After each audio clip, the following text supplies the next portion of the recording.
Hey team, this has been a difficult video for me to put together because I'm trying to make sure that I say the right things to you guys in a nice, easy, digestible way that doesn't take 20 minutes of your day.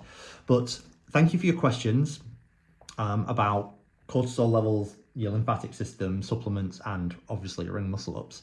I'm going to start doing these, putting together things for you guys to answer these questions and to help you out.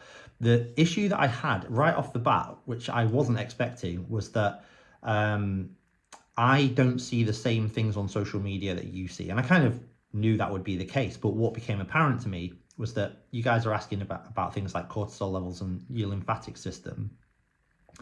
And I don't know what you're seeing on social media because I'm not seeing those things. So I didn't just want to say, here's what I know about the lymphatic system, because it might be that I'm not addressing the things that you're being exposed to, or potentially I'm just saying exactly what you've already heard and I could have just said, yeah, actually that's all correct.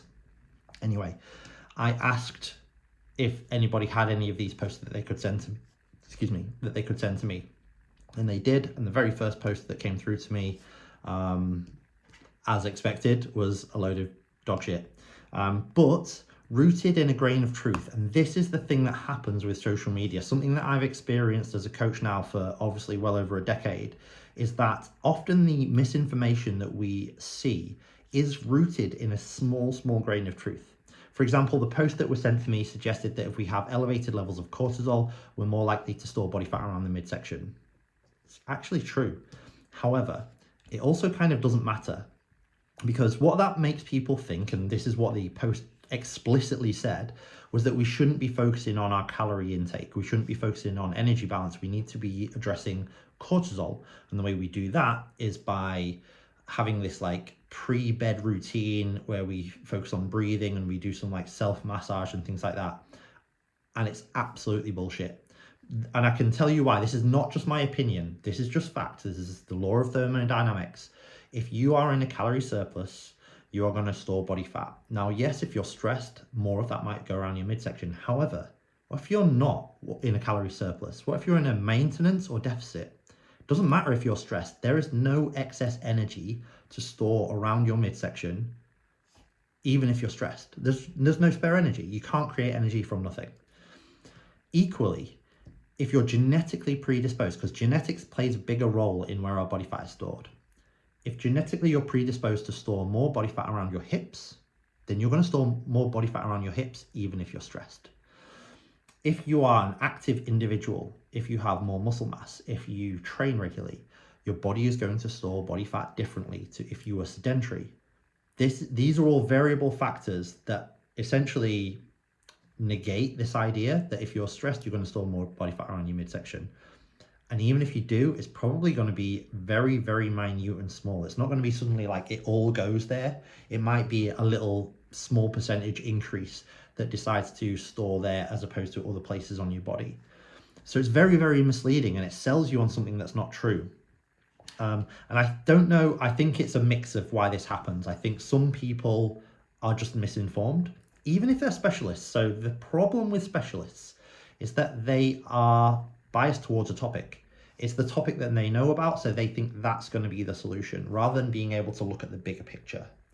There are some people, I think they call them specialized generalists or general specialists or something like that, where kind of like people who have a pretty or fairly good knowledge about a few different topics and they can tie them together. They're probably going to be the more reliable people to listen to. You've heard the phrase, right? Jack of all trades is master of none, but the full phrase is a jack of all trades is a master of none, but often better than a master of one. That's the full phrase, right? And it's basically explaining that, yeah, actually having a broader range of knowledge is probably better than just specializing in one thing for just general good living. Obviously, if you're a pioneer of a certain science, then maybe you need to specialize in that whilst having one or two other backups that help you understand a broader range of what's going on so that you can apply it to that one thing. Anyway, I'm going on a tangent. So even if it's someone that we think we should be able to trust because they're a specialist, sometimes they can be inadvertently misleading as well. Sometimes I think people are just blatantly trying to gain fame and notoriety or sell a product, and therefore they mislead us. And we know that that's the case. We know that there's so many people out there, not just influencers, but we know there's so many people out there who are doctors who tell us a load of shit. And it's just incorrect. And I'm glad that there's other people out there who call it out on a regular basis. So it can be difficult to navigate, right? But what do we do if we don't know? Like, how do we distinguish? Well, I can tell you again from over 10 years of coaching, and not just personal experience with this, but having constantly faced this same thing again and again and again for the past decade, where people are being misled. And how do we find out the right information? Happens again. People are being misled. How do we find out the right information? Well, with the exception of very odd outliers, and I'm talking like 1 in 100,000, the likelihood is what we're experiencing is a symptom that is improvable, if not solvable, by the pillars of health. And by the pillars of health, I'm talking exercise regularly, I'm talking good sleep, I'm talking good nutrition, I'm talking social connection, and then we can maybe talk about things like getting outdoors into nature and stuff like that. But the pillars of health are going to be the things that have the biggest impact on what's going on for you, unless you are the rare person who has like a very outlying condition.